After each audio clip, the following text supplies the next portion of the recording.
தமிழ்நாடு நெடுஞ்சாலைத்துறை சாலை பணியாளர் சங்கத்துடைய மாநில செயற்குழு முடிவின் அடிப்படையில் இன்று பெரம்பலூர் மாவட்டத்தில் கண்ணு காது வாயை பொத்தி மௌன புரட்சி போராட்டத்தை முன்னெடுத்து நடத்தி கொண்டிருக்கிறோம்.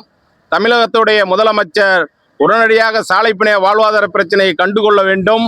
தொடர்ச்சியாக அவர்கள் எங்களுடைய போராட்டத்தை கண்டுகொள்ளாத காரணத்தினால் காது கேளாமையும் வாயை பொத்தி மௌனம் சாதிப்பதையும் இந்த முதல்வரையும் இந்த நெடுஞ்சாலைத்துறை அமைச்சர் அவர்களையும் இவர் தொடர்ச்சியாக இது மாதிரி பண்ணுவதையாக கண்டித்து இந்த கண்ணு காது பற்றி வாயை பற்றி இந்த போராட்டம் முதலமைச்சர் கவனத்தை ஈர்க்கும் வகையில் இந்த போராட்டத்தை நாங்கள் வெற்றிகரமாக நடத்தி கொண்டிருக்கிறோம். தலைவர்களே, பேர் சாலை பணியாளர் சங்கத்துடைய மாநில துணைத் தலைவர் மகேந்திரன்.